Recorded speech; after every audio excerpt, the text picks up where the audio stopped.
Hello friends, இன்றைக்கி ரொம்ப சூப்பரான டிஃப்ரெண்ட்டான ஸ்டைலில் சாதம், வெரைட்டி சாதம், கருப்புளுந்து சாதம் எப்படி செய்யறதுன்னு பார்க்கலாம். ரொம்ப சிம்பிளாக சூப்பராகவும் இருக்கும். பேக் பெயின், இடுப்பு வலிக்குது, கை கால் வலிக்குதுன்னா இந்த சாதத்தை ஒன் டைம் அட்லீஸ்ட் வாரத்தில் 2 டைமாவது இந்த மாதிரி செஞ்சு சாப்பிட்டு பாருங்கள். ரொம்ப சிம்பிளாக செய்யலாம்.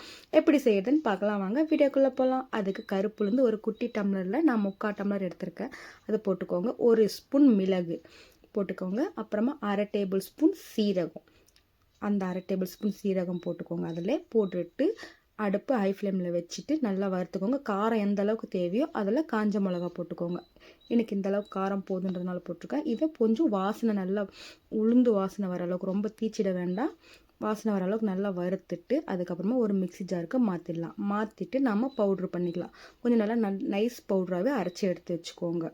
இந்த அளவுக்கு நல்லா நைஸ் பவுடராக அரைச்சிக்கோங்க. அரைச்சிட்டு ஒரு கப்புக்கு மாற்றிடுங்க. இப்போ நம்ம ஒரு வானல் வச்சுக்கலாம். வானல் வச்சுட்டு ஒரு 3 டேபிள் ஸ்பூன் எண்ணெய் விட்டுக்கோங்க. முடிஞ்ச வரையும் நல்லெண்ணெய் விட்டிங்கன்னா சூப்பராக இருக்கும். இல்லை கடலெண்ணெய், நார்மல் எண்ணெய் விட்டுக்கோங்க. கடுகு, உளுந்து, கடலைப்பருப்பு போட்டுக்கோங்க. கருவேப்பிலை, நம்ம ஆல்ரெடி மிளகாய் போட்டிருக்கோம் அதனால் ஒரு 2 மிளகாய் வேணால் நீங்கள் இதில் போட்டுக்கோங்க. இப்போ இதில் வேர்க்கடலை, முந்திரி, பூண்டு இதையும் போட்டுட்டு நல்லா வறுத்துடுங்க. வறுத்துட்டு இதில் தேவையான அளவு மஞ்சத்தூள், தேவையான அளவு உப்பு போட்டுக்கோங்க. சாதத்தை ஆல்ரெடி நான் வடித்து ஆற வச்சு எடுத்து வச்சுருக்கேன். இதில் போட்டு ஒரு 2 நிமிஷம் அந்த கொட்டை இதெல்லாம் வறுபடுற அளவுக்கு நல்லா வறுத்துக்கோங்க. இப்போ நம்ம பொடி பண்ணி எடுத்து வச்சுக்கோம் இல்லைங்களா, கருப்புளுந்து, இதை 3 டேபிள் ஸ்பூன் போட்டுக்கிறேன். போட்டு எண்ணெயிலே ஒரு 2 நிமிஷம் வதக்கி விட்டுக்கோங்க. ஓரளவுக்கு நான் எண்ணெயிலே நல்லா வதங்கினதுக்கு அப்புறமா தான் நம்ம சாதம் போடணும். இப்போ நான் சாதத்தை எடுத்து வச்சுருக்க சாதத்தை அதில் போட்டுடுறேன்.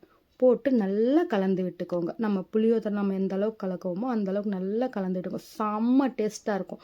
நம்ம பாக்ஸுக்கு லஞ்சுக்கு ஏதாவது கட்டித்தரணுனாலும் இந்த மாதிரி கட்டித்தரும்போது சூப்பராகவும் இருக்கும், ஹெல்த்தியாகவும் இருக்கும். இந்த பார்த்திங்கன்னா நல்லா கலந்து விட்டுக்கோங்க.